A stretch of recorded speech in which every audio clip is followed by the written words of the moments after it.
नमस्कार मंडळी, अर्चनाज रेसिपी मराठी या यूट्यूब चॅनलवरती तुम्हा सर्वांचे खूप खूप स्वागत आहे। आज आपण पाहणार आहोत साजूक तुपातील शिरा। त्यासाठी लागणारं साहित्य आहे 1 वाटी रवा, अर्धी वाटी साखर, अर्धी वाटी तूप, ड्रायफ्रूट्स, 5 ते 7 वेलदोडे आणि चवीपुरतं मीठ।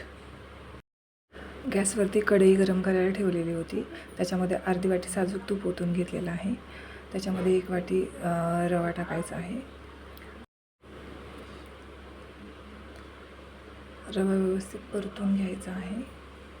बारीक गॅसवरती रवा व्यवस्थित परतून घ्यायचा आहे। 6 ते 7 मिनटं बारीक गॅसवरती रवा चांगला परतून घ्यायचा आणि रवा परतल्यानंतर थोडा वेळ त्याच्यामध्ये या स्टेपला आता आपण ड्रायफ्रूट्स टाकणार आहोत। मीठ आणि ड्रायफ्रूट एकत्र टाकून घ्यायचे आहेत। ह्या स्टेपला ड्रायफ्रूट्स टाकल्यामुळे त्याला वेगळे भाजण्याची किंवा तळण्याची गरज पडत नाही व ते व्यवस्थित चांगले खरपूस भाजले जातात। नंतर रवा एका ताटामध्ये काढून त्याच्यामध्ये 1 वाटी रवा होता तर आपल्याला 2 वाटी त्याच वाटीने 2 वाटी पाणी ओतून घ्यायचे आहे। नंतर त्यातच आपल्याला अर्धी वाटी साखर, चवीपुरतं मीठ आणि वेलदोडे टाकून घ्यायचे आहेत। वेलदोडे बारीक करून टाकायचे आहेत। पाण्याला उकळी फुटल्यानंतर गॅस बारीक करायचा आहे व त्यानंतर त्याच्यामध्ये भाजलेला रवा टाकायचा आहे।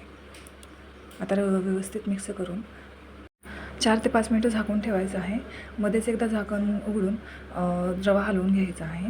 नंतर 4 ते 5 मिनिटांनी अशा प्रकारे आपला साजूक तुपातील मऊसूत लुसलुशीत असा रवा तयार आहे।